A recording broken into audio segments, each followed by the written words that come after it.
Hello, everyone. Oh, wow, got quiet. Welcome. It's the Inventors Association of Manhattan, and we're here to help you get that business side all of you out and along the path. And people have been coming for a while. And where's Jurgen? Beneficial to be here? Yes. Okay. Sorry to hear about your wrist. That's Okay, but yeah, we're about education, empowerment, and networking to help you move forward along journeys. We do these monthly meetings. We have a great speaker tonight. We have Louis Del Giudice, great patent attorney. And we also will have a pitching panel person this evening, which is kind of like Shark Tank, but without money and TV drama and all that kind of stuff. So Audrey's going to be presenting tonight.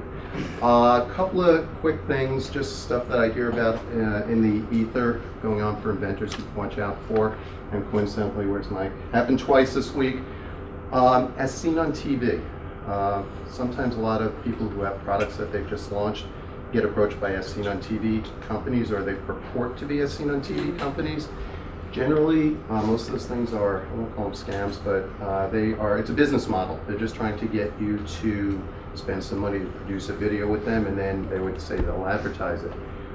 If you're approached by companies like that, just be careful, do due diligence. I'm not going to say any one is good or bad, but just as a general business model, it's something to watch out for. So we meet the second Monday of every month, and we meet here at Troutman and Sanders. Louis is our gracious host, but we also have a couple of professional members who I also want to thank and recognize. David, you want to say hello? Hi, everybody. David Pistolsky. I'm a IP and patent attorney at a firm called Gerhard Law in New Jersey. We have an office here in New York as well. I want to just plug something that I was just telling Louis about. So we get a lot of questions at the firm about what does it mean to take your idea on a global scale? What does it mean to file in a different country? So to meet that entrepreneurial demand, we invited patent and trademark attorneys from China, from Europe, from Brazil, and from Europe to come to the United States. And in conjunction with Montclair State University, Drexel University in Philadelphia, Montclair in New Jersey, and Fordham in New York City, we're having a global IP patent symposium, or a global intellectual property symposium. It'll take place from 6 to 9 p.m. I'll have more information about it next month. It's March 30th, 31st, and April 1st, and it's free. And it's meant for entrepreneurs. It's meant for all of you. So we want you to get a kind of glimpse into what it means to be an entrepreneur in those countries and how beneficial it is to have a market and reach in those countries if you can't do it in America. So look out for more. Yeah, thanks. Thank you very much. We also have Ilona Dejean, who's an industrial designer. She's one of our professional members, just in time. Thank you. My name is Ilona Dion. I'm an industrial designer, and I do a lot of design with actually a couple of people in this room. And if you have any questions about designing products, specifically sustainability focused, I'd love to help you out if I can. Thank you, everyone. So with that, our speaker this evening is Louis. Louis has been a great supporter of the group, and he's, I'm sure, going to tell you a little bit about himself. But I think we're really honored because we have a YouTube channel. I don't know if any of you know that, and we get a fair amount of views. I mean, we're not like Kim Kardashian and explode the internet. Louis Kim Kardashian. But Louis has the honor of having the most views of any of our speakers over the past 2 years. And I think it's because it was a great talk, a concise talk, gave useful information. So we're excited to have him give a new, updated version of that. With that, Louis, thank you. Thank you for coming out on a snowy February day. This talk is going to start where the last one left off. Right now we're going to do searching your invention. And like I said the last time when I did these, I do them about once a year or so. These lectures are actually built off the framework of the same set of lectures I guest lecture with at Fordham University to second and third year law students who want to be patent attorneys. So this is the Patent 101, that the same thing your fledgling patent attorneys are getting. So I take some of the law out because you don't need it, but it's not dumbed down, it's not washed out. This is what I'm teaching them, and I'm going to teach you. And I feel like there's a lot of people out there that are looking to say, oh no, you need this, you need us, you need to do this. And to somewhat that's true. Some of this lecture is going to be come to Jesus. There will be times where you need an attorney. but there'll be a lot of times where you don't, or you should actually have a bunch of things in hand before you see anybody, whether it be me or Lona or Dave. So you know what's going on. It's your money, it's your invention, it's your baby, it's your idea. You should be educated about it in all the different ways that the vendors you're going to talk to are educated about it, so that you can have an educated conversation. So this one, last one was sort of how to find your invention. This one's going to be, now that you found it, how do you search it to see if it's someone else's invention. So what are we going to cover? The first bullet is sort of what we covered last time in an abbreviated form, how to find the concept. Then how to search. That's going to be the bulk of this. And then lastly, what's in a claim? The claim is the most important part of any patent or patent application. And when we get there, I'll tell you why. But that is definitely, this is what I get paid for. I'm $7.80 an hour, and that's what I get paid for. Everything else, I can teach you, I can mentor you through, I can guide you through. You can ask Mike, we're doing it right now. But that's what I get paid the money for. And that's what you want to pay me for, or pay an attorney for, because that's where the real money is. Lewis, unrelated. That white line at the top that's flashing, can you clue how to get rid of that? Not clear. I'm not getting it on that. Am I the only one that's being bothered by that? See it until you pointed it Now. out. Oh. Now it's bothering. Now it's bothering. Sorry. Actually, Yeah, it'll cause me. now for everybody else, you're going to have epileptic fits. Sorry. Great, let's get some tape. Okay. So, what's the invention? Everybody has an invention. I listen to inventors every month come to me. I have clients come to me, big and small. It doesn't matter. Every inventor's the same, whether you're doing it in your basement or you're doing it for a university or you're doing it for a multi-billion-dollar corporation. You need to understand the big picture. What's being solved? What's the solution? Right? The more you do it, the more you'll hopefully avoid what we call the embodiment trap. And that means don't get so fixated on exactly what you are doing. There may be something broader in there and you're not looking at it, right? And so that's part of the job of what you need to do to search it. That's part of the job you need to do to sell it.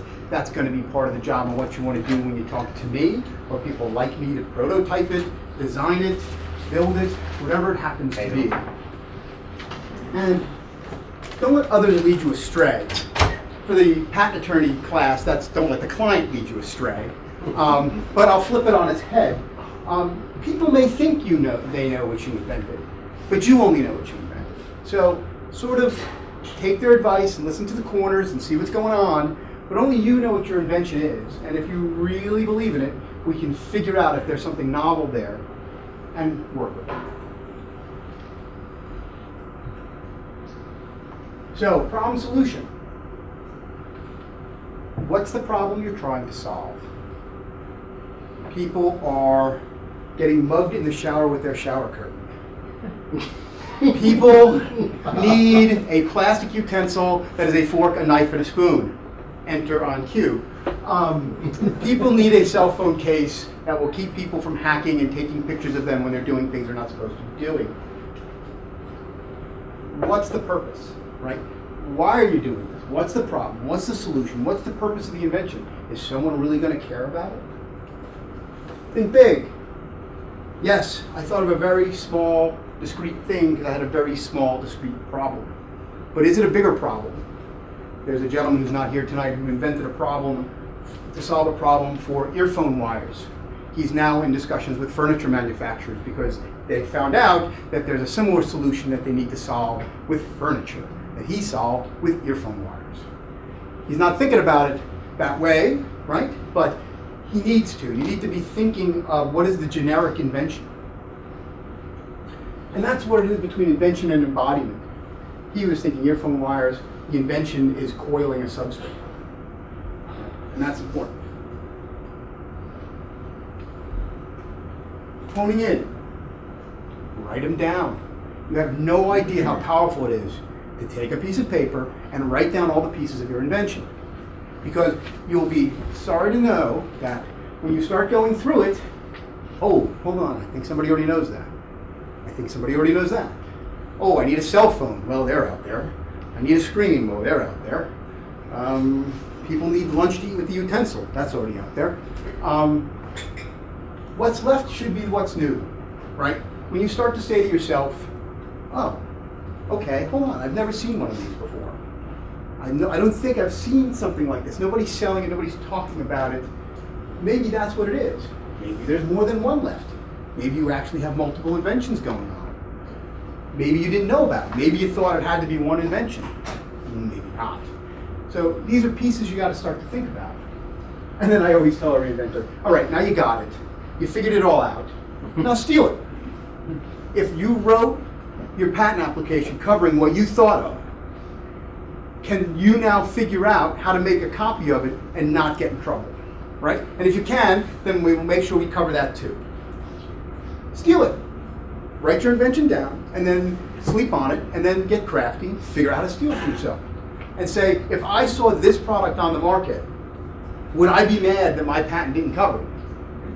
And I tell inventors that all the time. I said, I don't need you coming back to me and saying, I can't believe, and I'm like, it doesn't cover it. We didn't talk about that. We didn't think about that. What do you mean? And nothing is more frustrating than spending all the time and effort to go through the process and then end up not covering something that's sitting on the market. Can you give us an example of that? Can I give you an example of that? Software is usually a good one. But let's say for this gentleman who is doing the phone wire, right? So he figured out a way to coil a wire. If the only thing we talked about was headphone wires and that the patent required an earbud on one end and a plug on the other, right? But has nothing to do with the earbuds. It has everything to do with an extremely complex toroidal shape that will self-coil. It's pretty nifty stuff.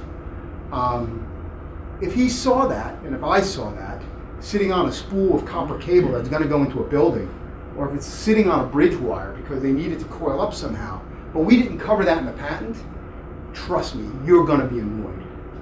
You know, if you have it for, you know, you're going to see some examples that are even funnier than that. So I'm not going to try and steal the show. But if you were there for the last lecture, we were talking about paper clips, which is a very high-tech invention, at least 150 years ago. And the guy had it. He didn't invent the gem clip. The paper clip that's on every piece of paper you've ever seen since you've been children is called a gem clip. That's who invented it. That's why it's a gem clip. The guy was about that close. But he put one turn of phrase in and couldn't capture it. So he's out of luck. Sorry, how the game's played. That's a lecture for another time, right? But we can get there. So, but why are we going to focus on that? But what is the inventive concept? Well, why am I going through this exercise? Why am I spending a day writing this all down and crossing things off and doing a search and doing it again? Well, you want to be realistic. If you think you're going to cover a cell phone screen, you're out of luck. There are hundreds of thousands of people who are working on that right now. They've already got patents on it, and they're getting patents on it right now. That's not what you're talking about. Why else? Because it's one of those things that I started with. You want to know what's going on when you engage outside of systems. When you engage an attorney, when you engage a searcher, or do the search yourself, which is what we're going to talk about tonight. When you approach Lana for a prototyper. Because you want to tell her what's different, because she knows everything else, right? Start here, but this is the new idea, and then she can work with it. Time is money, and money is time when you engage an outside vendor. When you engage me, when you engage anybody else, you can't sit in a room for 4 hours. You can if you have the checkbook. And start turning over and noodling. Well, you can do it with this, and you can do it with this, and pay me to boil down your invention. I can. I get paid for that. I do it all the time. I'm an expert at it. I'm $7.80 an hour. I'm happy to help you. But you don't have to pay that rate. It's your invention. You don't need me, but you need to go through the rigors of doing it. Oh, but I know it's in my head. Don't care. What's between your ears means nothing. It is not a legally enforceable document. It's not a contract. It's not a patent. There's nothing you can do with it, right? It's not going to help your searcher. It's not helping anybody else. It's got to be out. It's got to be on a piece of paper, and it's got to be clear. And if it can't be that, you haven't got it yet, right?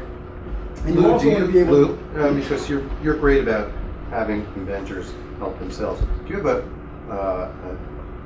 document that helps people think ahead of time questions they should be asking? I don't. I don't. Invent one. Copyrighted material is not patent. Anyway, that's another lecture. There's 3. But it's also the focus for pitching and sales. If you were at my last lecture, I talked about doing the elevator pitch for your invention, right? You find the person, you invent something, and the CEO of that company who you've always wanted to talk to happens to be in the same hotel you are when you're on vacation. But they're leaving from a convention and you just got there, and this is going to be your only elevator ride. You got 30 seconds from there to the 9th floor. What's your invention? You don't want to sit there and say, well, I had this great idea, I was on the couch, and my wife got pissed at me, and she hit me with a frying pan, and then when I woke up, I thought about this coating that you could put on the frying pan. She's out the door. Ding! She's out on the 9th floor, you lost your opportunity. Boil it, kernel it, know it. And then you're able to sell it and pitch it. You're able to talk to an attorney. You're able to talk to a prototyper. You're able to talk to somebody like Bruce who can get it through the manufacturing system. If you don't, you're going to pay somebody to do it. And you're independent inventors. And that usually means you're on a tight budget. And you don't want to have to pay us to do it. Come to me forewarned and forearmed.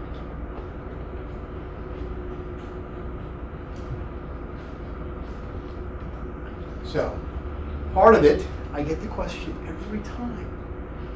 Lou, should I search my invention? I've never seen it before. I think it's patentable. I think I know what's going on, but I don't know where to look. How do you do this? Should I pay somebody to do it? Well, listen. I do it at my rate for large clients. I have a gentleman down in D.C. He works out of his house. That's all he does. That's all he's been doing for 20 years I've known him. He's a searcher. He's relatively reasonable. He's very inexpensive, but you got to put him on the track too. So he's $100 an hour. You're still paying if you're going to have him go down a wild goose chase. Start somewhere. Because sometimes, if you just put a little bit of time in, like a weekend, you'll find it. And then, oh, now I got to find something different. Or, oh, it's really been done. I better find something else. Maybe my wife will hit me over the head with a frying pan a second time and I'll have another idea. Right?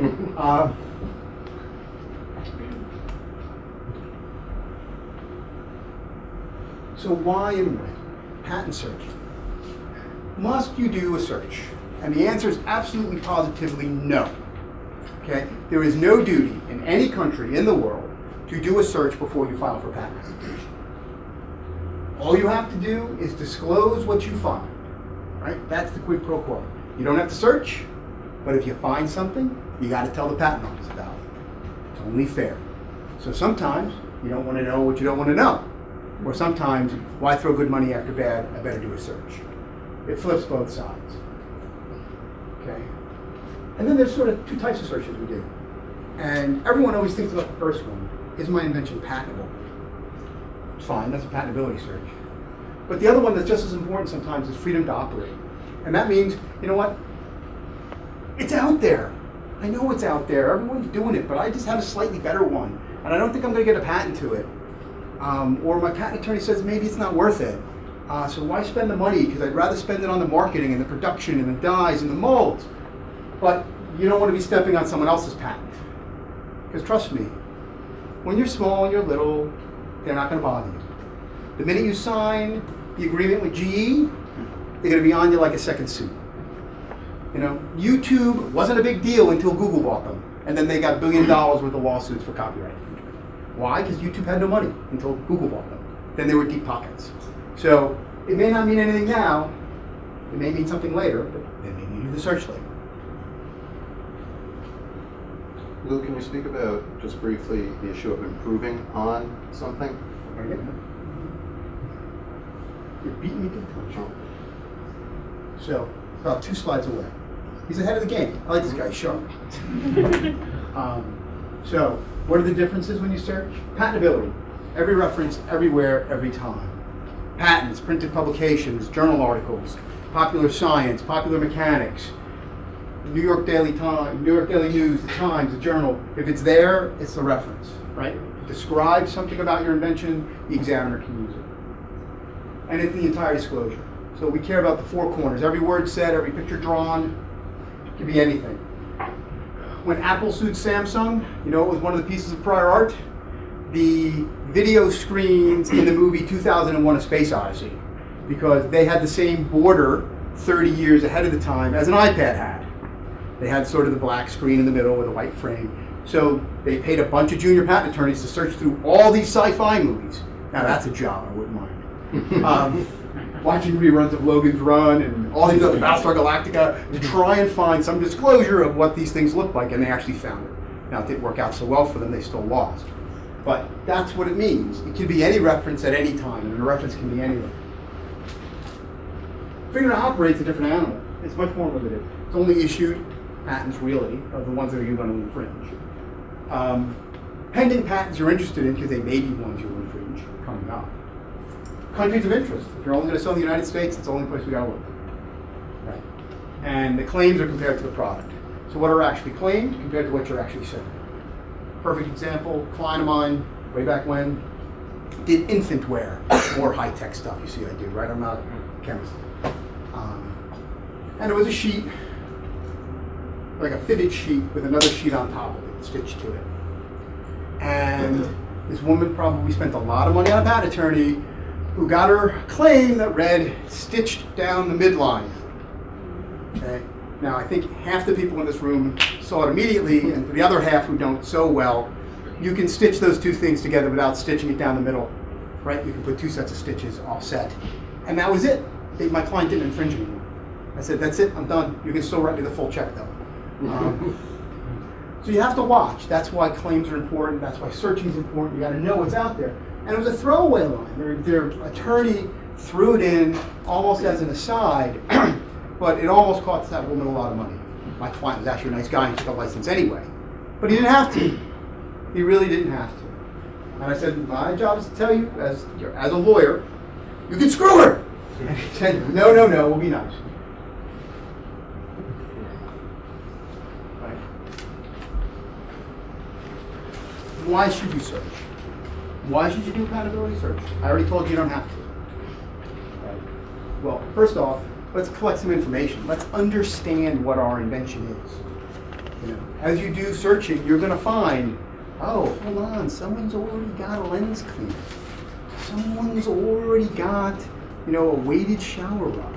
Someone's already got a half fork, half spoon, right?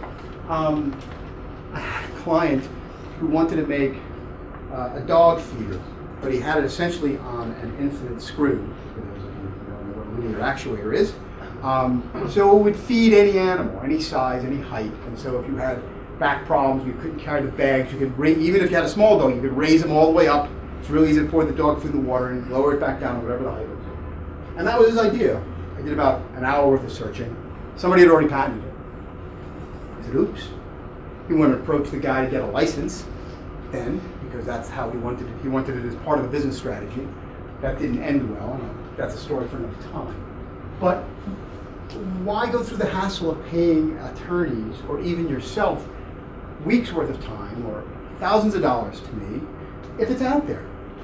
Or you should know what's out there as opposed to what's not. Because there's usually something, however small it is, that's a little different. And then the question begs is the difference worth it? And we can talk about that later. So, what are the benefits? Well, search is usually less expensive than writing a full application, especially if you take on a bunch of the effort, do a full search, think you found what you found, and then run it by an attorney for a little bit of time. It aids in preparing the application.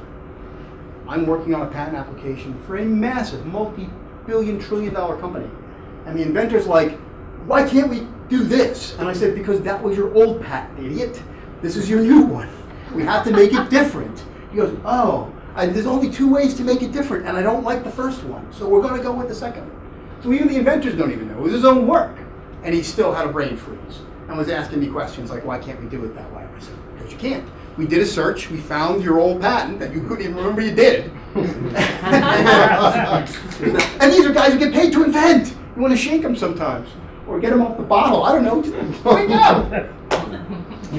And you can also start the examiner. Like the process in front of the patent office is you get an educated person. They have to have been an engineer or a scientist who has the job as a patent examiner to begin with.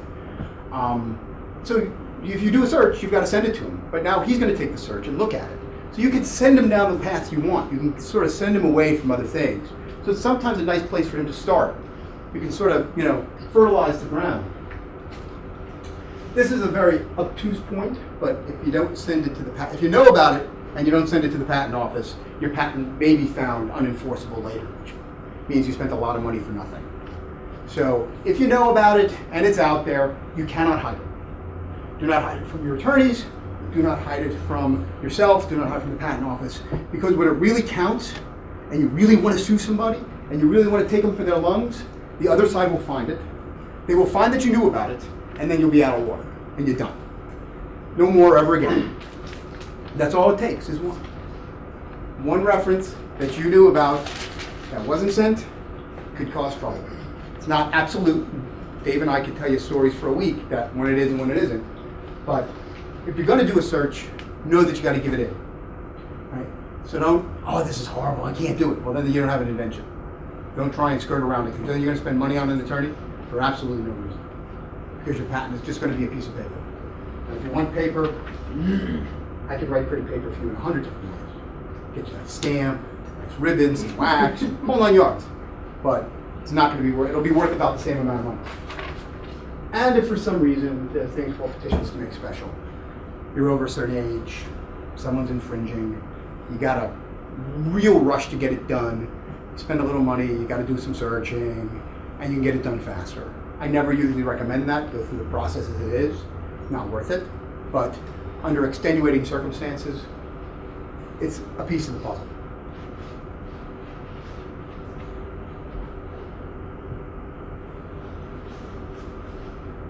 So now, why not?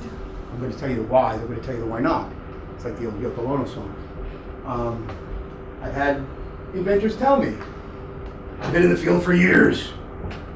I know everything out there. This has never been done before. Really? I'll show you the next slide in a minute.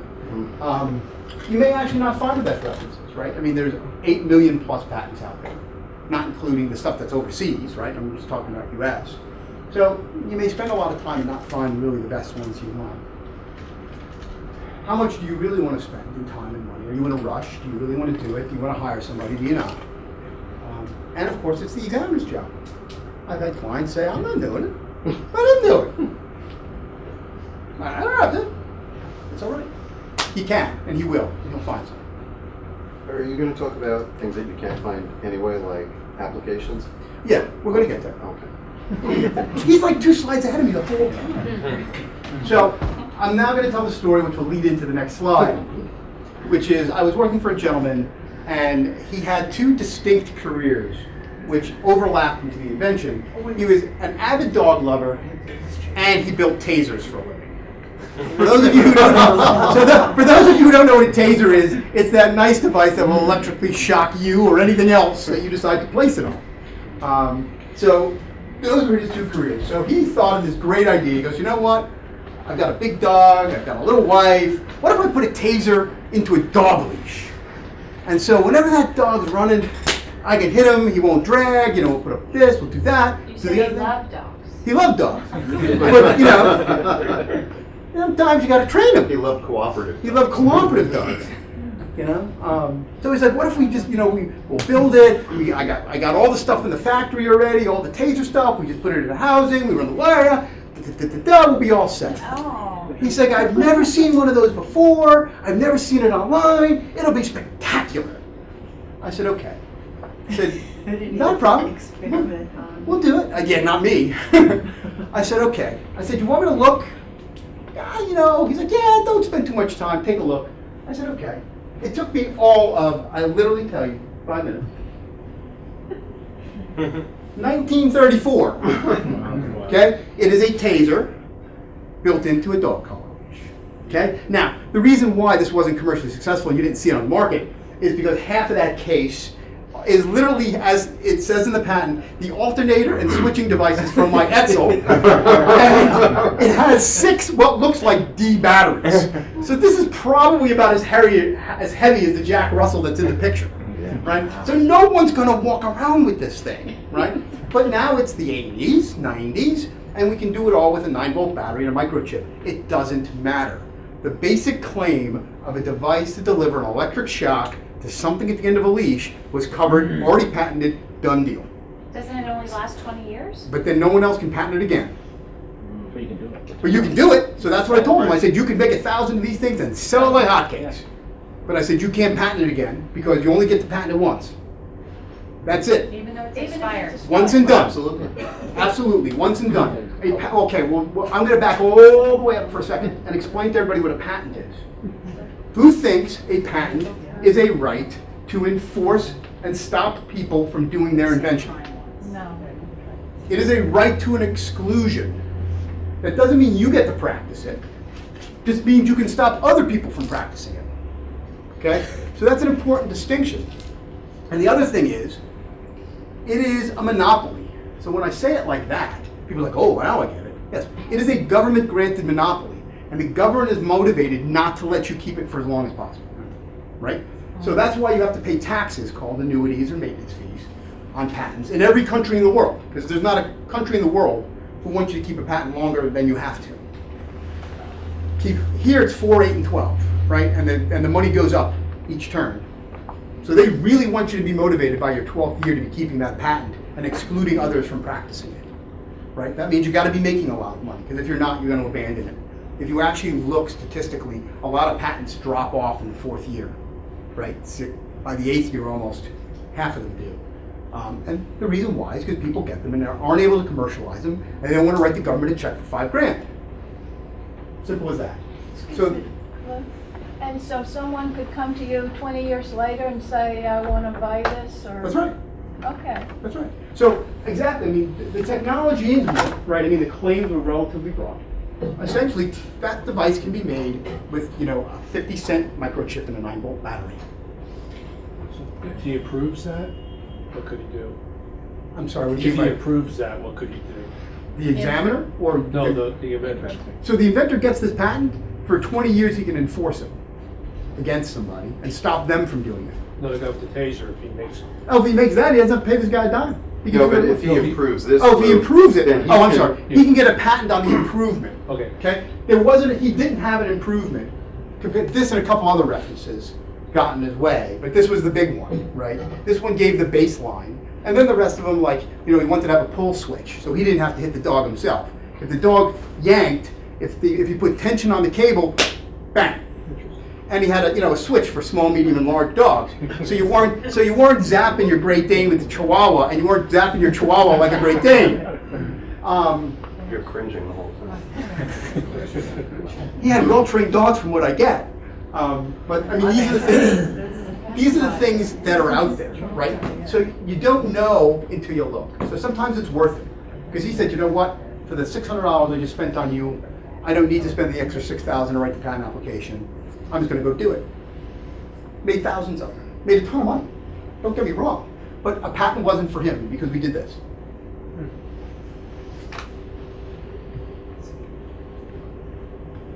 Now, the fun part, as you were asking, where and how? I told you that you should, or maybe not. I told you that you can get into trouble. Maybe not. But now, okay, Lou, I'm going to do it. How do I do it? Where do I go? Well, there's a litany of places you can go. We're going to show you 2 of them in a second. But once you've done all your homework, before we even start this, right? So you've done your homework.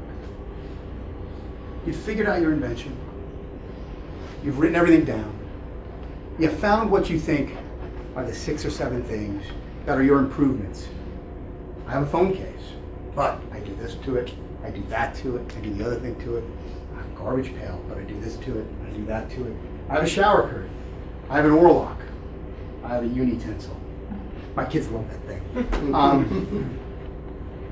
But what is it? What is it about it that I think is so neat, so nifty? Well, as the previous slide showed, I thought it was nifty I could electrocute my dog, right? But that didn't seem to go over so well. But you need that list. Well, remember, 3,000 people saw your other video. Right, I that's don't okay. think you want them hearing No, I'm not, trust me, I don't own a dog, nor am I advocating doing anything to a dog. This is a client who's no longer a client, because he's an electrocuted dog. We're not that bad, I swear. No, I just lost my train of thought, thanks. Where'd you go? So, let's go through now. Where to search. So there's 3 places that are the best places to start. You can have copies of the slide, you don't have to take pictures of it if you'd like. Google Patents, nice place to start. Okay, it's easy, it's free form, it's a little messy to look at sometimes. It does give you a lot of US and Europe, which is helpful. If you have a more structured mentality, and I will call it Boolean logic, for those of you who know what I just said, then you know exactly how to do it. And for those of you who don't, it's searching with very particular search terms. The Patent Office has a website, uspto.gov, right? Or the mom of all of them, worldwide, sbsnes.com. That is the European Patent Office, who, out of the goodness of their heart, collects patents from around the world. Has an automatic translator, and you can search through them. So it's a great place to start. Every one of them pretty much has like a free-form search. You can just type in dog and electrocution, right?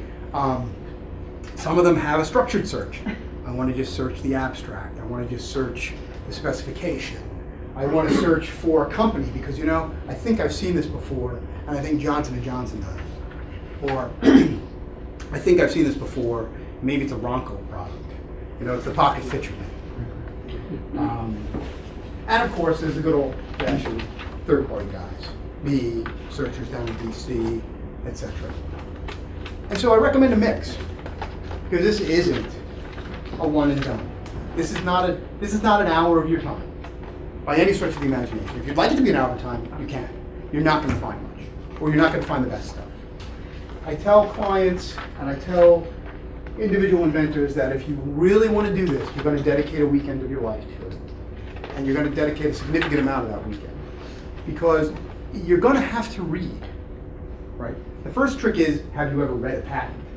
Some of you have, and some of you haven't. You got to read about 3 or 4 of them to get the rhythm of them, to figure out what they're talking about, where they're going to search. And then you're going to run a search. And then you're going to find what you searched got you a lot of weird things. And then you're going to try and figure out what was the difference between this one and the ones that I really like. So here we are, how to do it. Right. So we'll start back at the beginning again. Understand. What's the problem? What's the solution? What are the magic words around the problem and around the solution? Because it's those magic words you're going to search for. Very rarely is someone going to have a sentence that says, a cell phone case that can scramble my eggs, right? You're going to have to look for eggs and scramble and case and cell and modem and a whole bunch of other words, right? Understand why you're doing the search. 99% of the people in this room are going to be doing it for patentability. Because every patent, everywhere, every time. If you're not, because you know your invention, like that guy with the dog collar, or the other guy with the dog feeder. I'd see both dog examples, actually. We went looking to make sure they weren't infringing somebody else, right? So that guy had 2 problems. The guy with the dog feeder, right? He had the problem of he couldn't patent his own, and somebody else could stop him. And it turned out, now I'll tell the rest of the story, that when he approached the other individual inventor, please don't be like this guy. He was a moron. He wanted a ton of money. He needed to do this. He needed to do that. My buddy's like, look, just give me a license, and I'll take care of the rest, and you can do whatever you want. Just give me a license, and I'll pay you. And the guy wasn't making any money, never have. The patent is now not expired. Never made a dime on it. And my guy was willing to pay him, a couple bucks for each one of these things. And he's like, look, you're selling it too much. I can get you the parts. I can get you this. He was like a Bruce, but cuter, actually. No. And the inventor just bogged down. And it was an object lesson in, yes, it's your baby, and yes, it's your invention, but don't hug it so tight that you lose sight of why you invented it, which is you want to sell it for money. If you want to do the world a whole bunch of good, amen. But a dog feeder that raises up and down, you're doing it for money. Curing cancer is a different story. Understand the prior art. Right? Understand what you're looking for. Because it may be that you've got something specialized enough that it's not maybe going to be sitting in a patent application. It may be sitting in a journal article. It may be sitting on the web. One of the problems with computer inventions that were written back in the 80s is there were no patents on them. All the prior art was sitting in white papers and journal articles and IEEE articles. And that's where they're finding all the stuff now, but the examiners couldn't get that through their head and didn't find it. Right? We now go back and look for it, and that's how we crucify a bunch of these patents. But we're now more experienced. It's now the 21st century. The stuff you're looking for may not be sitting at the patent office. And hopefully it's on the web somewhere, but it may not be there either. So you gotta have to get creative. Where do you think it's gonna be? Well, it may not be an industry that files patents or files them rarely. They may be design patents, which are very notoriously tough to find because they are pictures and not words. And it's very hard to search for pictures in the patent office. And then the last two are the most important ones. You're going to type in your first search, and I promise you, you will get hits above 1,000. And if you don't, then you did it wrong anyway. So let me tell you that for your first search, you should get hits above 1,000 because you should have very broad terms. And then you go scroll through the titles, and let's say it's for a cell phone case. You're going to find, you know, a pill. You're going to find a shoe brake because the inventor of that one decided to use some of the same terms you used. Okay, so find the ones that look close. Read those. Find one or two of the ones if you start seeing the same type of things show up over and over and over again. Read some of the ones that are wrong to find out what word it hit, right? We all think we know what a spring is, right? But it may be that there's a whole bunch of patent applications that are required to happen in the months of March to May. And so they've got the word spring in there, but that's not for your invention. You've got some elastic member that's pushing and pulling. But because you use the word spring, you found 100 patents that are all seasonal, right? I know it sounds stupid, but you have no idea what to find. So, okay, I should use maybe the word elastic member, or maybe it's the opposite. Maybe I should use the month names instead of using spring, right? Because I want to find something that's seasonal. You don't know. So you've got to locate and review them, responsive and non-responsive, and then adapt what you're talking about, modify and do it again, right? You're going to run the same search and change one word, 2 words. And you're going to find, you're going to start to whittle away at it. But paging through that first 1,000 references is going to take you a while. Don't get discouraged. We all have to do it. You got to get done. You spent all this time thinking about your invention. Spent all this time scribbling notes and talking about it with your family and wondering whether you should actually take this step.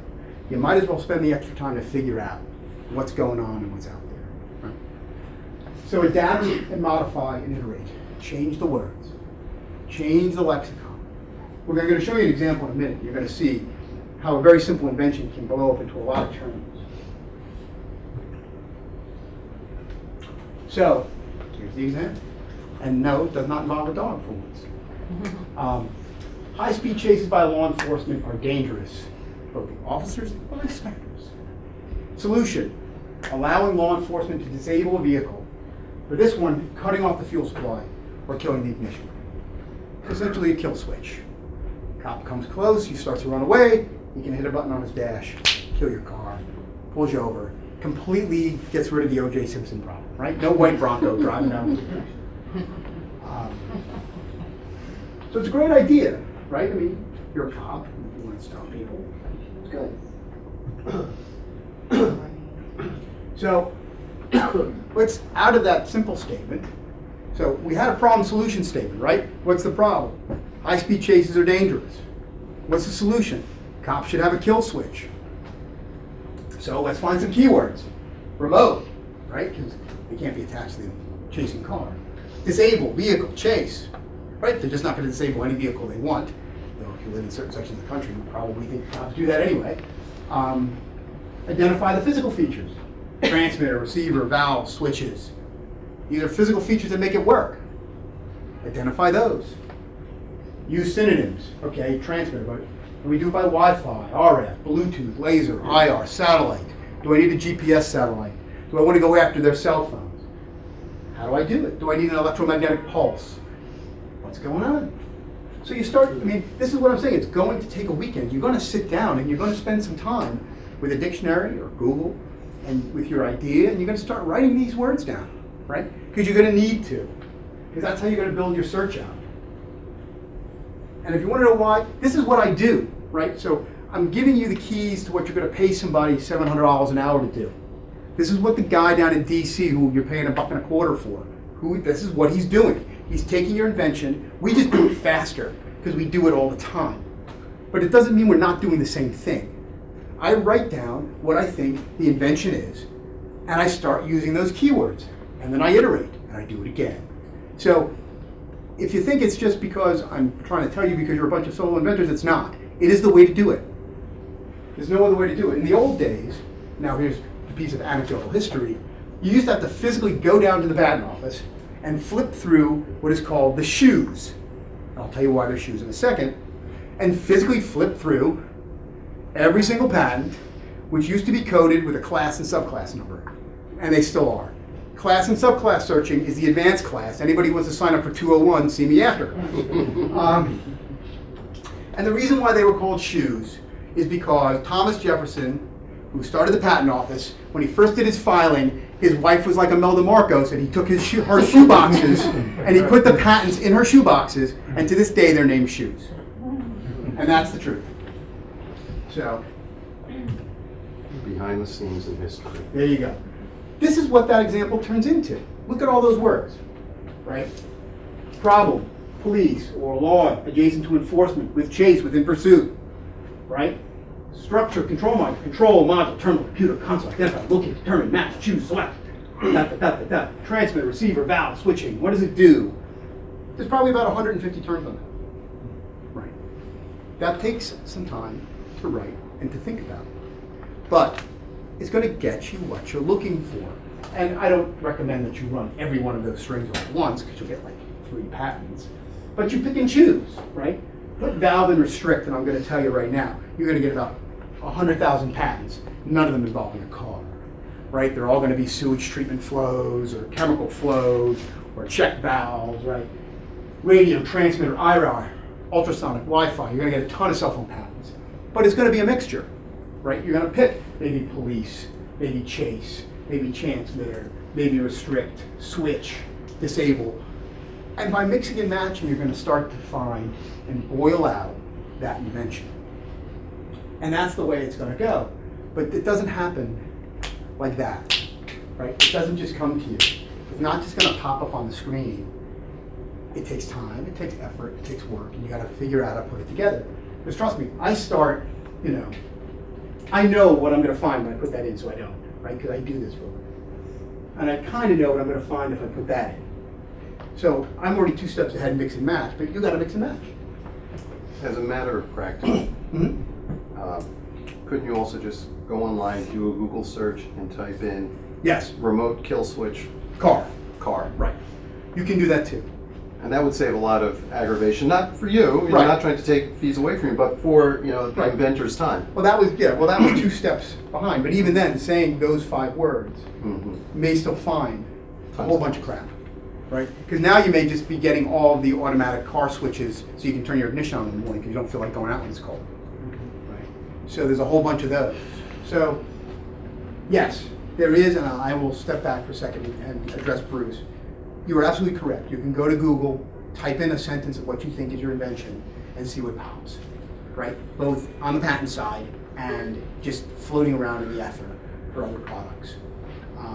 But as you get more detailed, this is sort of the words. Well, first off, you need to figure out the words you want to type, right? So this is part of it.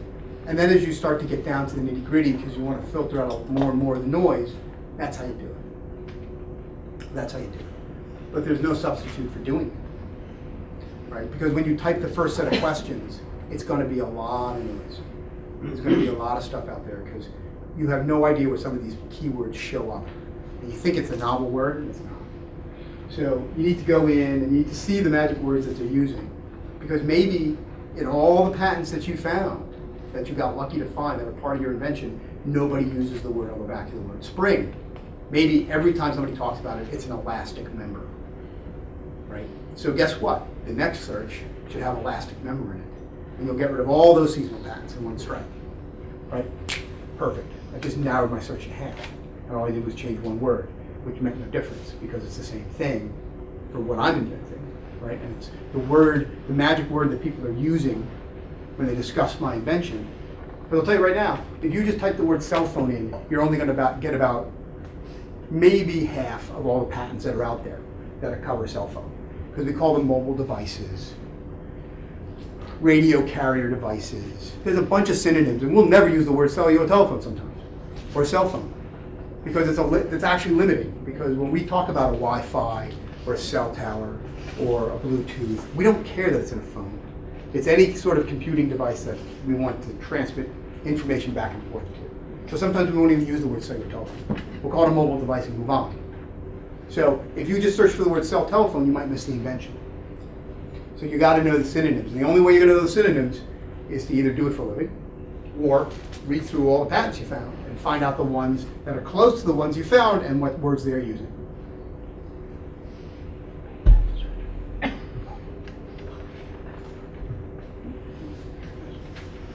Now, this sort of goes back to the problem-solution statement. It's a great idea to have an electronic kill switch, right? Kill the ignition. But what's the real invention? Right? The real invention is that you want a police officer or law enforcement agent to stop a vehicle before you can start a high-speed chase. There's more than one way to skin that cat. Sorry. I'm just a dog fan. Okay. We can force the car to apply the brakes. We can somehow clog the exhaust and backbeat the engine. We can restrict the accelerator, right? Deflate the tires, disengage the tranny, disengage the clutch, impair vision. And some of these things are like Keystone Cop inventions. I gotta tell you, they got like these big rakes with sticks on them. They got like James Bond, oil bombs and all sorts of stuff. But it goes to show you that you thought of an invention which was, oh, we need to stop police chases, so we should really disable the electronics in the car. But why stop there? Why not? Think about it. Because it may be that there's 6 of one, half of a dozen of another. You can start mixing and matching. And there's some of these things that you didn't think about, but they're there, right? And you may find them as you start doing your search. And they may inform you that there's other ideas out there. I usually tell clients that I have done my minimum job for you if the only thing I've done is protect your invention. Okay? I get paid to protect white space, which is all the other space around your invention that I could possibly get my hands on that the prior art isn't in. Because A, I don't know where you're going to be in 20 years. 20 years is a long time for 90% of the inventions that are out there. Microchips last 18 months and they're out, right? Like, life cycles are so fast, things advance so fast that I have no idea what the technology is going to be in 20 years. But I want that patent to be vibrant in 20 years. I'm getting paid a lot of money to make sure of that, right? So I'm looking for white space. I'm looking for more of the ideas. And what are the ideas? Stop a vehicle in progress before it can speed up and get too far away.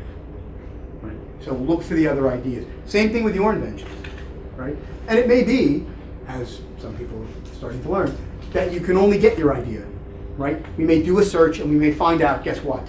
The 4 corners, it's your idea, but you got something, right? We can patent that, we can work with it. There may be more, and maybe we'll think about more, and we'll do a search, and guess what? We found some of it, or guess what? We didn't. But you gotta know to look, right? You gotta pull up every rock. What's the idea? What's the natural, logical step? That's why the first part, the very first couple of slides of what's the concept? What's the idea? Write it down, flush it out. Don't get married to the fact that I figured out a way to kill the alternator. That may be the only one in the whole list of inventions that's a good one. Amen. But maybe it's not. Maybe there's something else in there. Maybe you can capture that too. You're smart people. Think with smart ideas. So think broadly. Think problem solution and then start to narrow it down. Question. Sure.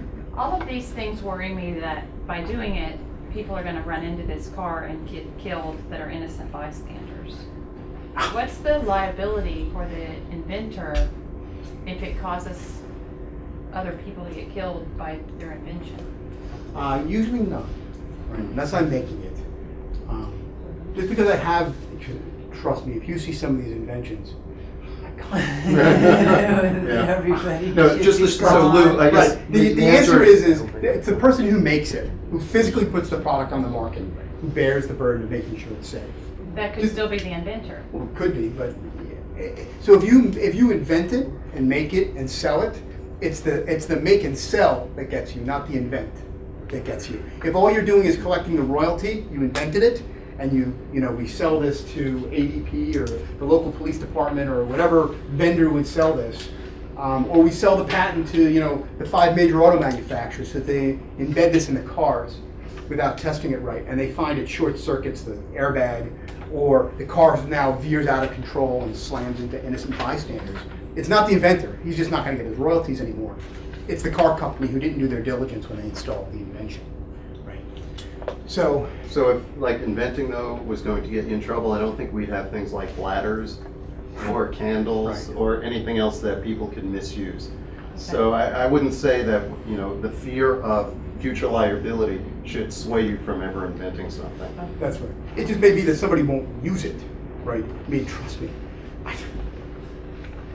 I do work for medical device companies, and they have devices that go into every orifice of your body. And I tell people half these things I won't even snake my drain with. Right. They just look painful and obtrusive, but somebody thinks of them, they think it's a good idea, and trust me, only about 1 in every 100 of them show up, even in your doctor's office. So it's because of a bunch of reasons, but one of them may be that it's just too unwieldy, right? Just like that dog leash that had the car alternator and 6 D-cell batteries. No one bought that thing because if you're small enough that you need a shock to control your animal, you're not going to carry around 50 pounds of electronic equipment to do it, right?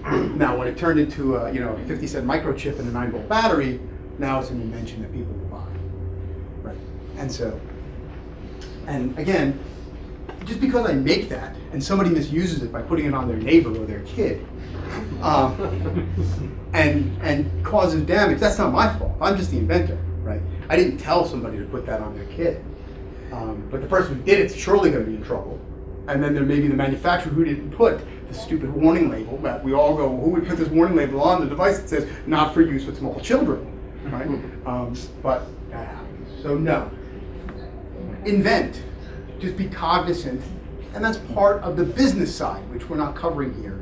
But when you talk to people about, and we've had lectures about the business side, you want to think about something that people are actually going to buy, right? So the dog leash was a great idea for training an animal, but very particular people are going to want to carry around a 50-pound weight to do it, right? And that's not the market they were probably shooting for, right? They were probably shooting for mom and pop, housewife and house husband, people who walk the dog every day, and not maybe the 10,000 or 20,000 people who are dedicated to animal training who would want something like that and would be worth it for them to carry that kind of weight around. Right? So sometimes technology's got to catch up. Make it small enough, light enough, commercial enough. Hopefully it's within a 20-year window of your patent. Put it on wheels. Actually, I just realized that dog leash thing became the invisible fence. Yes, part of it did. And trust me, there's a ton of them about where to put the transit. I mean, when you search that, you want to talk about, again, another bevy of patents. And the other thing I warn you about is if you're thinking about an invention about a golf club, something for the kitchen, or something for the bathroom, guess what? Every 5th person seems to be doing that too. So there's a lot of prior art to slog through. The slightly more advanced of your invention, the easier it is to search. But if you're down in the nitty gritty and you're down doing some basic household stuff, or something that everybody's doing, there's going to be a lot to do. There are more golf club patents than you can shake a putter. I mean, I do a search in that art, I pull my hair out. Right? And so, but then understand that if you think about it, you've got this great broad invention for a golf club. You ain't gonna get it. Right? You're just not. But if you have one singular concept and it's narrow enough, but it's the right one, then you may get it. So never be dissuaded. I'm working with a client now. It's a great invention. It's a putter. And you putt with it just like you would with any other putter. Don't have to change your grip, don't have to change your swing, but if you decide to address the ball slightly differently, it'll break the ball for you, so you can take into the lie on the green. And you don't have to do anything else for it. It's almost PGA approved. It's wicked cool. It's wicked cool that you could do that with hitting something straight and it does this. You know? Very small invention. Sounds like it, but he's selling these things at $200 a pop, and people are buying them. So don't be dissuaded that there's only a little piece, but it's got to be the piece people are willing to buy. Right? It's got to be the piece people are willing to buy. For the dog zapper, right? That pull piece, right? It's where the dog pulls, you got the leash locked, the dog pulls and it hits them. That was an improvement. That didn't have it in it, right? But if you had that, people would be interested in them. That's a nice bell and whistle. That's an upsell to the basic vanilla. Oh, I got to sit there and hold the switch. Right? I don't have to hold the switch. If the dog barks, I'm not cruel to my dog. I just don't want him to run and chase the neighbor's cat and eat it. So when the dog runs, I wanted to hit him. You know, I wanted to have enough run, and then when it hits the end, it's that. So that's why you got to write it down, because the first idea of the dog zapper, that got inked through on your second turn of the search, right? But then you're like, oh, well, maybe it should just be, you know, wireless. Oh, dog fence, right? Oh, maybe it should be, you know, when they apply a snap tension. Oh, hold on, put a circle around that. Now, is it worth buying? Is someone's going to really want that? Is it enough of an upsell that it's going to make a difference? And so all of that done. Now I'll take questions on searching because we're going to jump now to claiming, which actually dovetails into searching. I'll explain why in a second. But if there's any questions on searching, now may be the time. And there'll be questions at the end. Image searching, how do you recommend just looking at prior art from an image standpoint and just sort of, because I find that visually, you can save yourself a lot of time looking at images as opposed to plain, search terms or definition. Well, what usually happens, and here I'll give you some secrets, right? You do a text search, right? But I usually don't go into the text of the patent. I usually go to the drawings, right? And I flip through them. And if I see it's a carbon ring and I'm looking for something for a cell phone, I don't go any farther because that means it was a chemical invention and I'm gone, right? If if I'm looking for a dog zapper and I find a car starter because I see a car and I see a key, I'm probably going to move quick. Right? So, but once you see a picture like that, with the guy with the leash, stop, mark it, and either read that one or move on. Dave. So the number one question I get, I'd love to hear you answer it for everybody,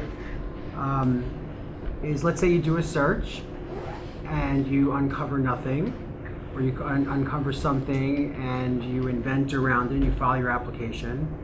And then while you're waiting for your application to be examined, the invention comes up again on a publication or something. So what happens when you uncover something after you file your application? Dave likes to give you the hard ones. Well, there's a couple of things. It may be that you have to change tack. If you have enough inventions in your patent application, it may be that you're going to have to not go for one of them because that's what you just found. You go for another one. But in the worst case draconian scenario is that it's sort of dead bang on. It's time to think of a new invention, maybe, or it's time to think of a different improvement. Again, guys like Dave and I get paid to read that and read your invention and say, oh, you know what? We can slice the baby in here and we can find this piece. You may have to refile your patent application because maybe you didn't talk about it the first time you did it because we weren't thinking about it that way. Through no fault of our own, right? Because this prior art wasn't there for us to inform us. And through the best of all of our brainstorming, we didn't figure that one sliver out. But maybe we have to file another patent application on top of it, covering the new stuff.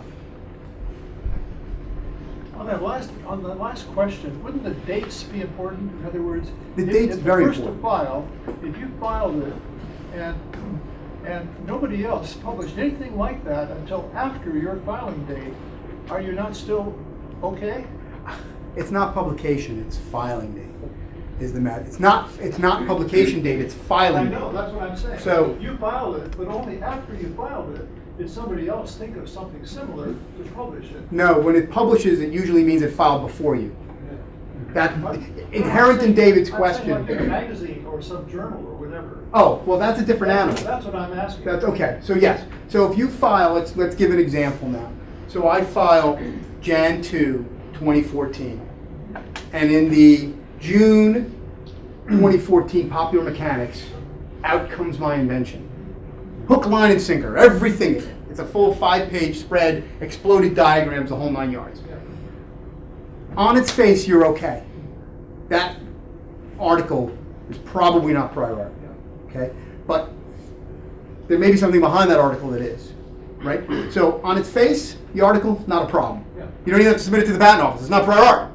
It's after your invention date. Now, Dave's questioning that, and I agree with that, but we could talk about that. We'll debate that one. But you'd have to see if there's anything behind it. When you're searching, if you find a patent that looks close, Mhm. could you talk about the references that that patent uses? Is there value in looking at what they referenced? Sometimes. When you find the closest patents, again, now professional searchers will call it forward and back searching. So if you've ever seen a U.S. patent, and some of you have and some of you haven't, on its face, to get to that patent, the examiner had to do a search, or people had to supply prior work. And as part of the process, they list it on the face of the patent. They give you the whole list. So if you go into that list, you should hopefully find inventions that are close to the one you're looking at. So that's back searching, right? So I went through and okay, my patent is 7 million, and it lists all the other patents from 2 million to 6 million that are close. So if I go through that list, hopefully I'll find something close. The flip side is what they call forward searching, because that patent that you have in your hand that's close could be used as prior art to somebody else's application. And you can find that out too. There's ways you can find out who's cited to who. And so you forward search it. You go up and see what else has been filed between that patent that's in the 7 millions, that was probably filed close to a decade ago, and today. And see what's in between. And again, because it may be you didn't use the magic words, you didn't think about the invention the right way.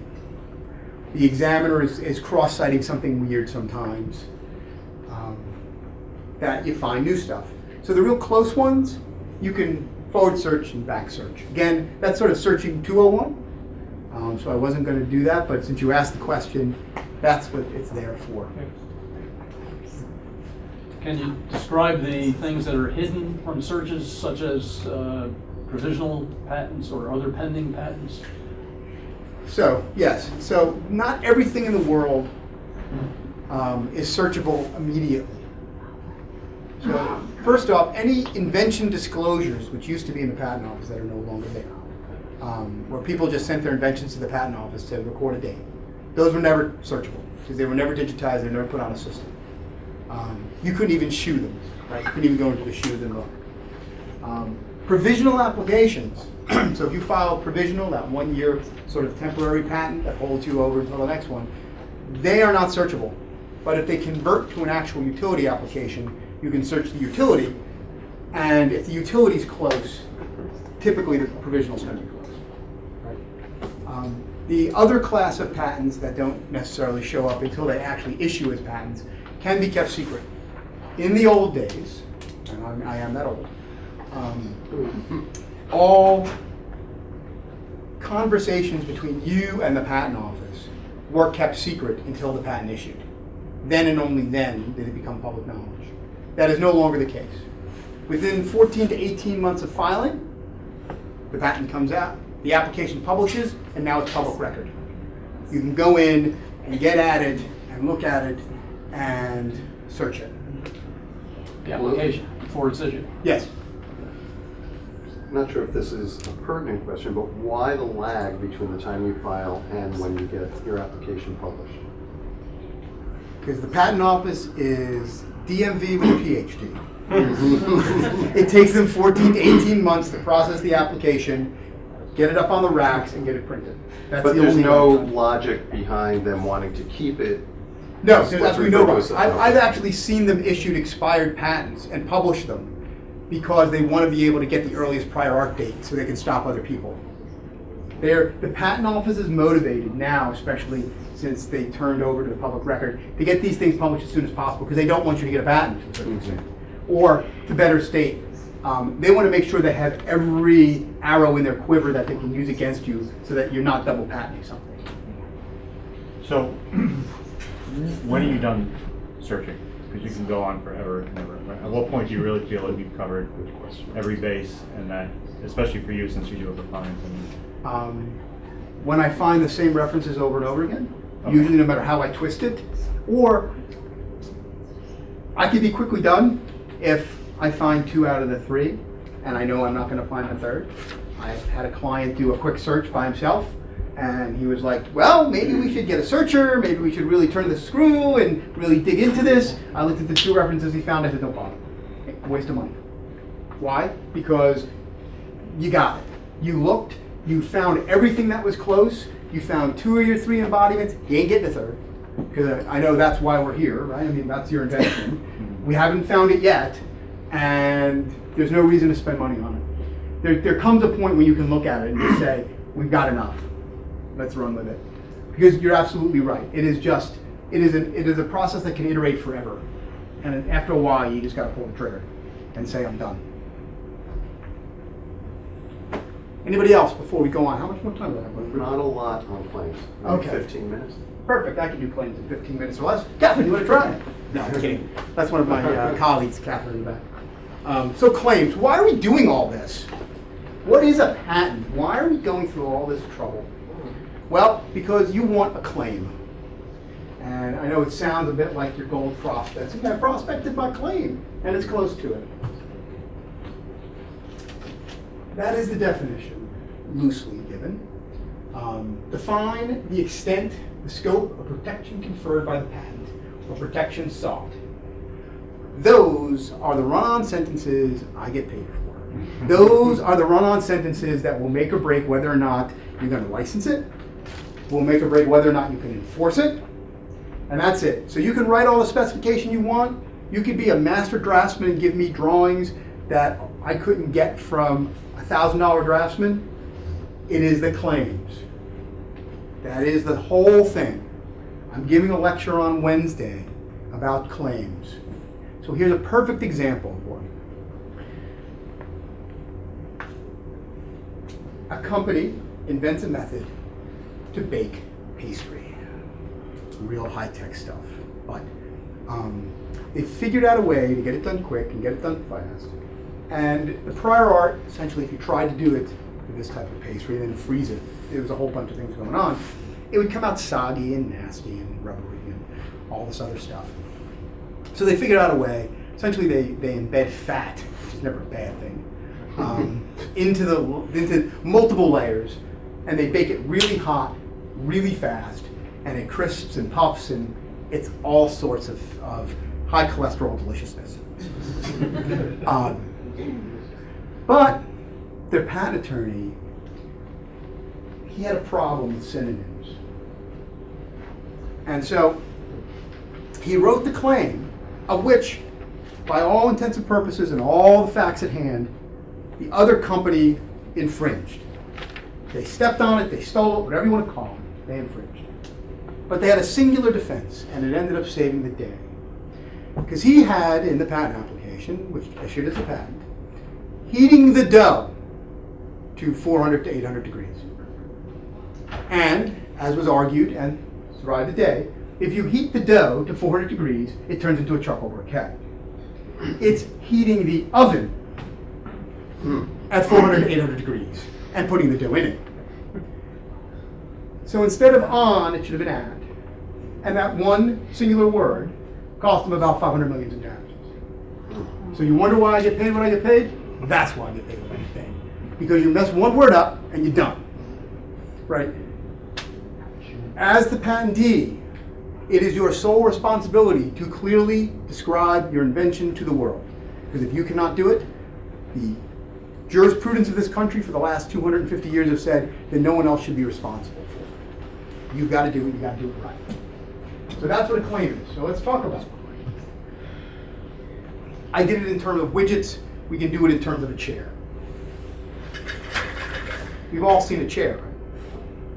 Well, here we have a widget with A, B, C, D, and E. So there are different elements. For a chair, we can talk about a horizontal surface,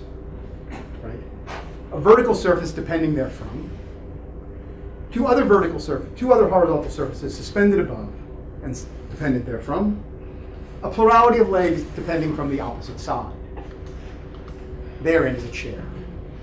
Right. Now, if I decided to get a singular pedestal leg, I screwed up there because I said plurality.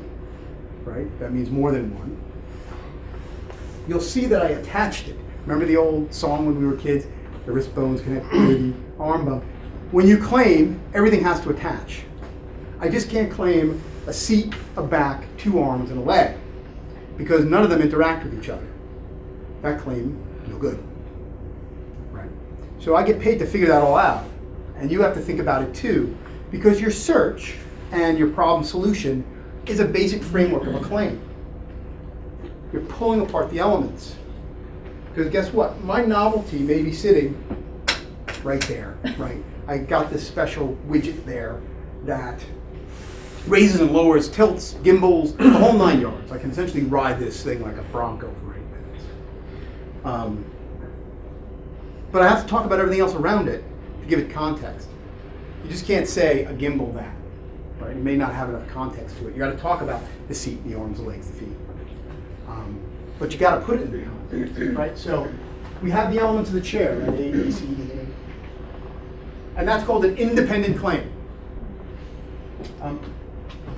Can you explain the same way how this would apply, say for example, implementing a software algorithm for a software tool? Because normally algorithms they won't be independent entities. Like they would be improvising certain aspects of an existing software tool. So which means like a new idea could be element E of an existing ABCD, for example. Right. Well, That'd be it.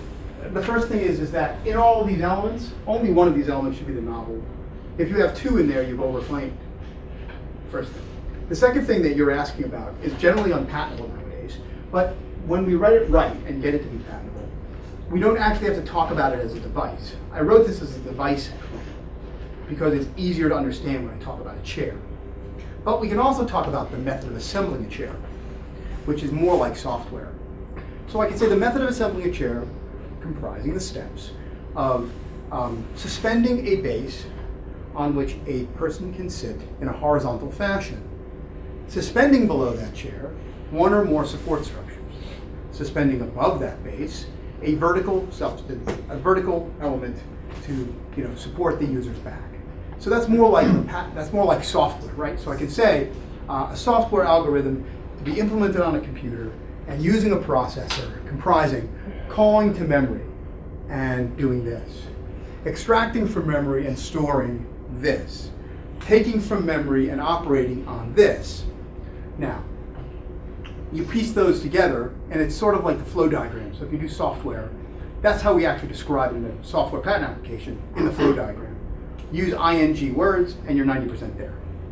Now, under current jurisprudence, you need a lot of structure to go with it. And you need a lot of reasons why it happens. And again, that's an entire lecture I'm giving on Wednesday on why that is and what that is. But in essence, you can describe it as a physical thing, or you can describe it as sort of the verbs to get you there. One is not any more or less patentable than the other, but you have to understand that, now we're going to get a little bit more advanced, people may infringe the method and not the device, and vice versa. So, for example, I can own a BlackBerry and not infringe the patent that sends BlackBerry email, right? Because they may not have written the claims that way, because it may be a device that talks to the server, and the server has to talk back, and they have to send this, and they have to send that. That's, again, part of the magic that a trained professional has to do for you, because claims have point of view, you have to think about who or who may not be infringing, who do you want to try and capture, who do you want to try to avoid, and software claims, especially nowadays, are very sticky. The Patent Office and the Supreme Court has decided that pretty much if it's a computer invention, you have to really jump through hoops to get it nowadays. And that's just the way it is. But when you write these claims, and the reason why the very first slide before this one was an inverted pyramid, because that's what claims look like. The broadest claim's at the top, which is the independent claim. And now the second claim is going to be the dependent claim, which is smaller in scope. Because, as you can see in red, it's referencing claim 1, which means it's shorthand. It reads all of claim 1, which means it has elements A, B, C, D, and E. And now we're adding F and G. And now we're tying them together. E and F are attached. Right? So you build this structure of your idea. So in the concept of the dog leash, the broadest invention may be, a battery, an alternator, a switch, a collar, and a conductive wire. Right? That's the broadest claim. And we would tie them together and explain how they all fit together. The dependent claim may be, and the batteries are lantern batteries. And the voltage is, 220. That's high, by the way.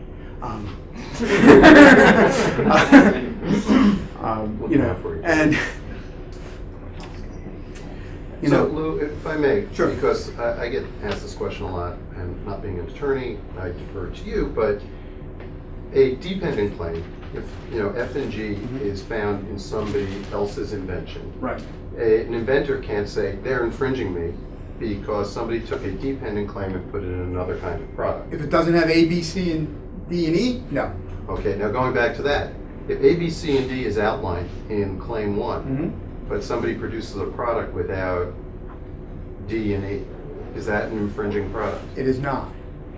When you write a claim, it has to infringe every element of the claim. There can be more in it, right? So take this chair, it's got wheels. I've never claimed it with wheels, right? So if I have a basic claim that talks about the seat, the arms, and the back, and legs, I got them, even if they put wheels on it. But if they build a chair with a seat, back, and legs, and no arms, but I claim arms, I don't got them. Because they have to get every element. That's why I said if you put more than one novel thing into your independent claim, you've overclaimed. And this, to me, is perhaps one of the most important things about what Lou is saying, because I get clients coming to me saying, I have a patent, and it's a claim that's about this thick in the type that you see. And that patent attorney got them a patent, and they have a certificate. But it is so detailed that any infringer just leaves out one small piece of what's outlined in there, and they're not infringing. So less is more? Yes, but it's a balance, because the less you put in there, the easier it is to find it in the prior art and invalidate that claim, or not get you a claim to begin with. It is a balancing act. Once you get the patent application on file, the discourse with the patent office is again what we get paid real money for. Right? Now it's time to come to Jesus. Don't do this by yourself. I had a client, he had a patent application on file with the patent office. He wrote it himself, he was prosecuting it himself. Now don't get me wrong, the patent office and the examiner are legally bound to help you. They will help you write your claims. They will help you discuss the art. They will get you a patent. But I will tell you, I can get every single one of you a patent on your invention. And I will promise you that if it's not done right, it won't be worth the paper it's written on. That's the difference. That's why there are better attorneys than others. That's why sometimes you need to talk to an attorney, because I can get you a patent. I promise you. I will get you a patent. I can get it on almost anything, and I have. But I can't tell you that anything is worth it. Right? And that's a discussion to have sometimes before you go in and make your investment or write the patent application.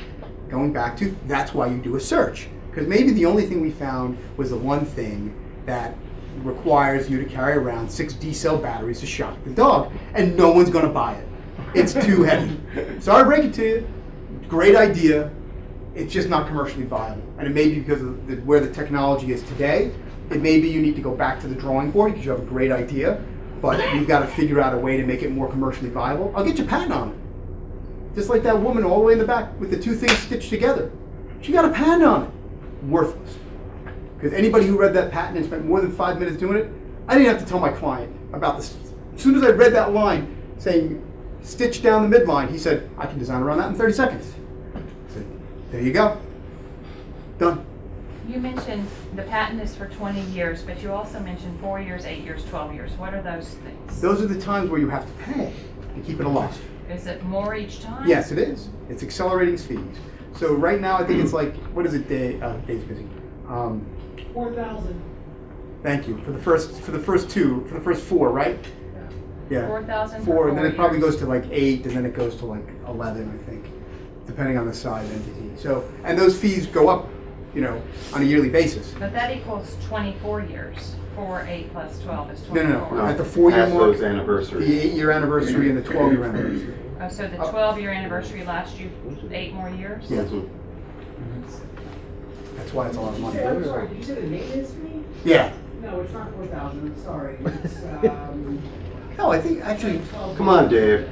What's happening here? I'm going. Okay. I'm going over. How much was it? 1,200? 1,200 for the first one, but then they go up. First one, yeah, I think the 12th one is 4,000. There's also small entity electric. Right. But needless to say, you're paying to keep it alive. And it is outlined pretty clearly In the patent. Patent Office website. Can you describe, if I do a search, Yes. okay, and I find something that's close to my idea, and maybe half of the claims are exactly what I would want to claim myself, but I've got another whole bunch of things that are unique, are not in this particular file. What do you do at that point? Well, you got two things happen. One, we write a patent to the uniqueness, and we get you patent claims to the uniqueness. And then two, you got to go search a license, because if the only way to build your invention is to infringe the other guy's claims, you're going to need a license from him. Because that's what I mean by it's only a right to exclude, not a right to practice. Just because you wrote a set of claims that talk about A, B, and C, and D, and D's the bomb. D's the thing everybody wants to buy. But if the only way to get D to work is A, B, and C, and someone's got a patent on A, B, and C, you got to pay him too. So that would be, for example, if you're a software engineer and you develop a plugin for Chrome, then you have to. Well, yes. I mean, in the broadest sense, yes. I mean, there's software development kits, there's different rules as you get into the weeds. But yes, if Chrome is the background that makes this thing work, you may have to pay Google for Chrome to get it, so your app can run on top of it. How long does it usually take to get authorization or something like this? Oh, I mean, generally you get, but just by downloading the SDKs, usually you sign an agreement. Yeah. And then, so that usually, I mean, most companies, like, if there's a software, there's a browser, they want you to build apps, because that's what moves their product. Google doesn't make money on Chrome. Google makes money on search. And Google doesn't make money on search. Google makes money having people stay on their website so they can farm them ad traffic. And they can collect data on them and then farm the data. So, I mean, that's a couple of months worth of lectures, and we've had them about how all that stuff works. But let me, Lou, excuse me one Yes. second. Did you have anything very important in the last few No. slides? Because I think if we open it up now to Yeah, questions, no, I that think might the be a great last- idea. That's just one more, and then, there we go. So I guess, as usual, he's 2 slides ahead of me. but just a question. Sure. Well, something like this happens to me all the time. Like I spent maybe 3 years becoming an expert on Google Glasses development, and now they're out of business. They took out. So what do I do with my invention? I depend on this technology to continue. Well, 20 years is a long time. Yeah, exactly. So So how do you you depend on other technology that you don't know? Well, there's patenting, and then there's the commercial end of it. The patenting doesn't make a difference whether or not it exists. So am I allowed to now take the Google Glass and duplicate it myself? Not at all. There's still patents on that. Just because they ain't selling it doesn't mean, look, because it's a right to exclude, I could cure cancer and get a patent for it tomorrow. And I could make everybody in the world not make it. Okay? There's a huge case that a company designed the test to find breast cancer. They isolated the BRCA1 and the BRCA2 gene, which are the key markers of whether or not a woman's going to get breast cancer. And they held on to that patent, and they strangled people with it. They charged $5,000 to $10,000 for these tests. And a ton of people challenged that patent because they just felt it was so unfair that this invention should be in the public domain. And guess what? They kept winning. And finally, at the very end, the patents got broken, but there was like a year left. I mean, it was just, but there were a lot of people who complain about that. Like, they essentially found the trace marker for breast cancer, which is huge. So you could get people treated early, you could make sure that they have their mammograms, you can make sure that they stay healthy and have the right diet, and they were the stranglehold on the market.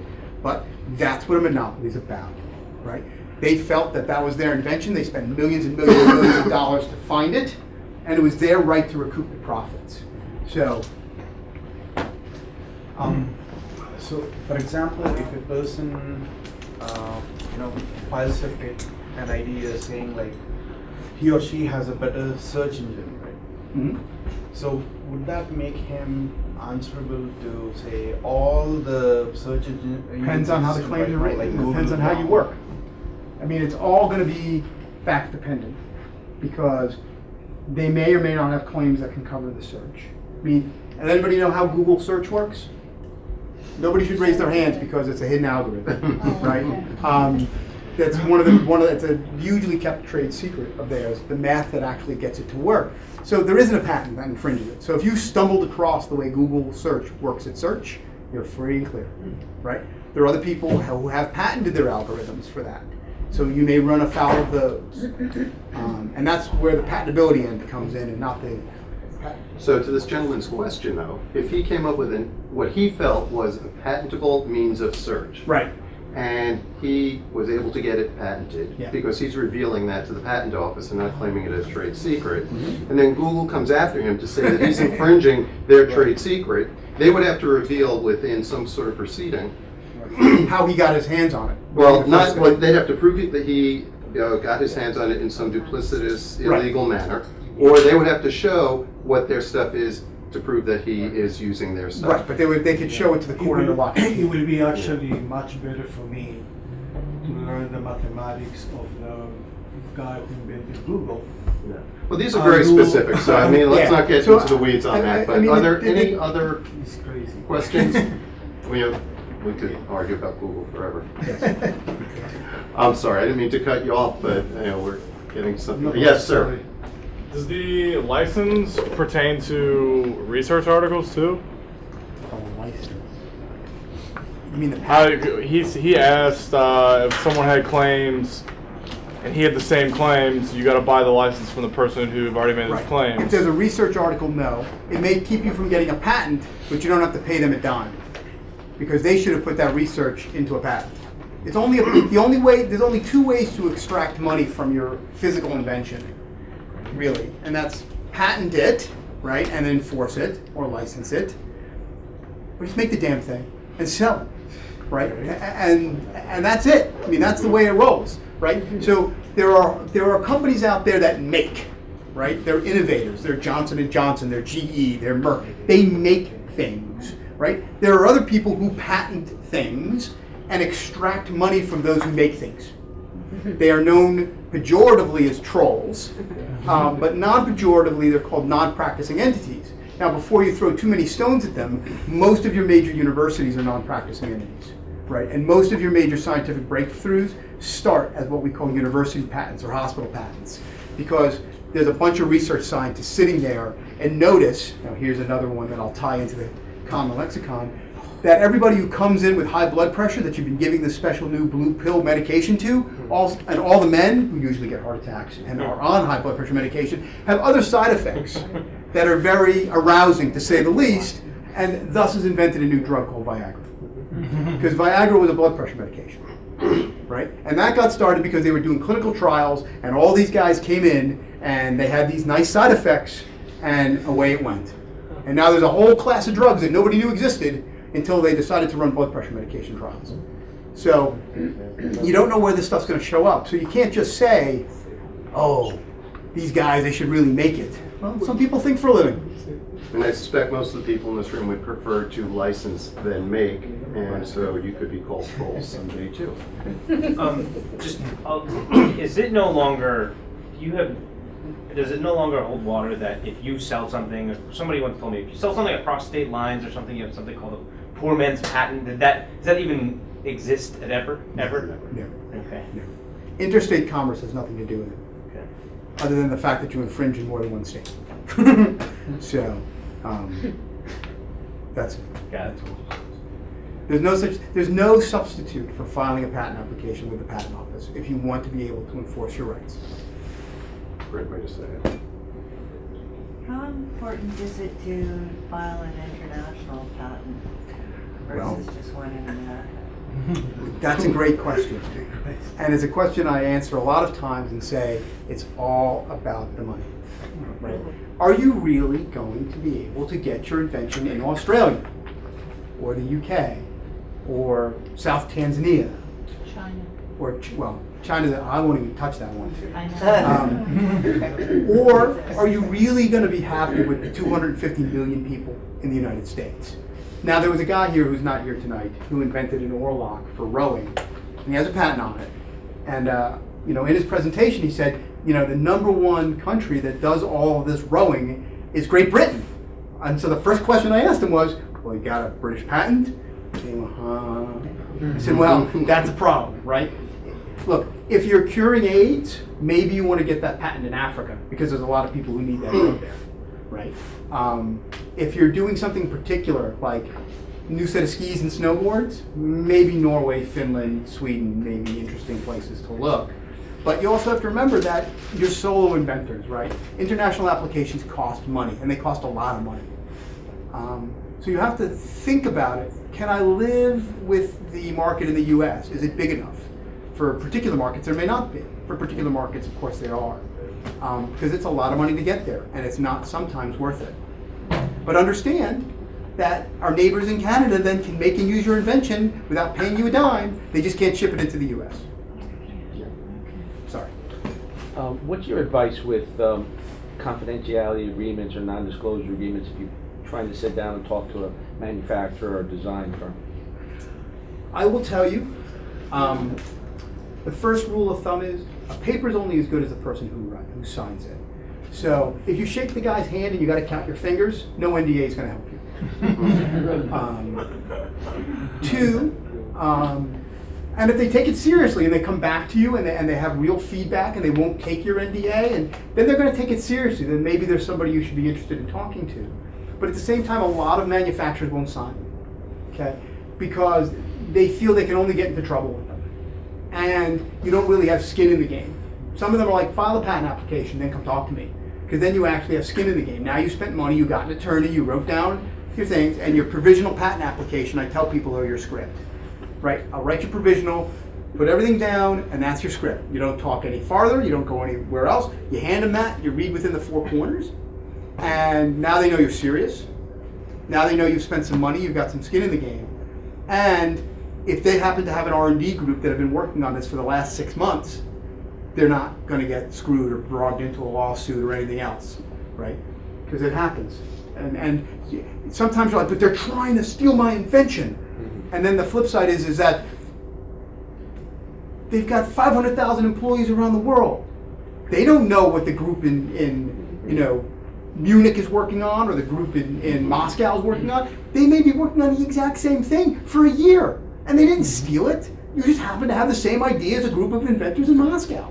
And so they don't want to have to get themselves hung by their own petards because they wanted to talk to one guy once, right? So there's both sides of the coin, and I represent both sides. So then how do you engage with talking with someone, or you don't? You file a have to patent file application, and then you talk to them. And then you got a year. I tell people when they come to me, they're like, should I patent it? When should I start talking to people? I said, look, put your game plan together. Get everything in order, because a year, that will be the fastest year of your life. The day you file that provisional patent application, you're going to file a provisional patent application, you're going to turn around twice, have a Twinkie, and call me up and say, I got to convert, I got a month left. It happens every time. So you need all your ducks in a row. Get everybody you want to talk to, get all the names, get all the addresses, go to every trade show you can, get all the business cards, file that provisional, and it's like a starter's gun. And don't stop running until that year terminates. Because it's time or money. Because at the end of that year, now you got to spend real money to convert it, to file it, maybe to go international with it, right? You're talking just in filing fees, I can run you up 10 grand, and I haven't even touched pen to paper. You tell me, Lou, I want to go to Japan or China. All right, it's 10 grand. I got to get it translated, right? I got to pay their filing fees. I got to pay an associate over there because I don't have Chinese associates. I don't speak Chinese, right? So you want to know that you're going to have somebody on the hook, right? When you're making this race. And so if you can get somebody in month 9 who's real interested, now it's worth spending 10 grand, Lou. Now I got it. Now this guy's an international distributor. He's interested in Australia. He's interested in Europe, and that's where we'll file. Right? Just don't go. I mean, if you go shotgun, man, that drug companies do that. I don't even half the countries drug companies filing. My clients, I tell them don't even look at. Pick the top 3, and maybe we'll talk about a bill under 50 grand. Mm-hmm. Right? So it's time and money, and it's how much you have, and what do you think, and where do you really think your market is. But I have a client that makes bullets, very special bullets. Don't get me wrong, they're really neat. And so, but they don't have a lot of money. They haven't hit it big yet. So when we looked at them, we said, well, where do you guys want to go? They said, all right, let's take a printout and look at the top 20 largest armies in the world, and let's go through the list. They buy bullets. They buy bullets. They buy bullets. Let's go. Right? I mean, that was it. Or they buy bullets from the United States, so I don't have to sell to, I'm not going to worry about that country. You know, that country's on the blacklist. I can't sell to them anyway, right? So there is logic behind it, but you need to talk to somebody. And it doesn't necessarily have to be a patent attorney. There's guys like Bruce, and who understand the market, who understand where you're going to be, and then we can put numbers around it for you. To see if it's worth it. To see if it's worth it. And then you got to decide, do I spend the 10 grand going to Taiwan? But and just to add to that, you know, generally speaking, if you're planning on licensing, the patent document of some sort is a currency that a CFO is going to want to see, what are we paying this person for? It's going to be much harder to define the idea on paper. If you have a patent document, a patent number, that's something that they're able to say is a recordable asset. And there are exceptions, and people do that. But at least you know that they will be dealing in currency, is the point. But that also is a long process. So you have to equate how long that discussion and sales cycle is going to be too. Confidentiality agreement, though, of course, it's like belt and suspenders. They really didn't do it. I don't say not to try, but there's going to be companies that are going to say, no, we don't sign them at all. Come to us in the clear or don't come to us. And then you've got to design a different strategy. Well, because it was sort of a way to talk to a company and say if they're expressing interest. We all think our ideas are great, but when talking to that company who deals with that, they, you know, it's not such a great idea that has no market for it. Instead of spending 10 grand on this idea or that idea and finding out when you're going to try to sell it or go to a market and realize there is no market for it. Why should they talk to you if you don't have skin in the game? So it's just, you have to do it really. You can write a provisional somewhat by yourself. It's not the greatest idea, and Dave will say, come to Jesus and talk to us. And as Patrick used to say, it's like brain surgery. It's like you don't want to do it yourself. We can teach you how to get the bare minimums done. I can walk you through the process and explain to you in excruciating detail and be your taskmaster and how to write these things. And maybe my next lecture will be how to write a patent application, because that'll be my next lecture next year. So there you go. That'll be my topic. Got to wait a year though. Just like a provisional. But there's ways to do it. There's ways for me to explain to you how to get it done. But a provisional, don't write the claims. God help you. And you can get enough on file that it's a script, so you can go talk to them. But again, is it polished? Is it professional? Did you do it yourself? Because they can tell the difference between a DIY and the fact that you hired an attorney. And look, I'm not everybody's attorney at $800 an hour, at $750 an hour. There are guys who are just as good as I am who don't charge my freight, right? But I play for the Yankees. It's simple as that. And there are guys who play great ball and who do great things and don't charge as much. And I wouldn't say don't go to them or do go to them or go to me and don't go to them. You got to pick who's right for you, you know. And having a relationship with a patent attorney requires a lot of give and take, right? So you got to feel comfortable with them. I got people on the phone who want to talk. I want to talk to you about my invention, but I can't tell you about it. Well, that'll be a little hard for me to help you. right? I'm like, look, by law, you know, you pick up the phone to talk to your attorney, there's automatically a confidence involved. And I said, if you think that your invention is the bomb, I said, I do this for multi-billion-dollar corporations who have much better inventions than you do. No offense, right? And I don't steal theirs because my confidentiality is my license to print money, right? Me keeping confidence isn't doing this stuff. So, and most honorable attorneys are. You know, Lou, we are way over running, time? yeah, Okay. way over time. Do we have one or two remaining burning questions? If not, what we'll do is take a brief, like a 10-minute break. We're going to come back for a pitching panel. So, Thank you.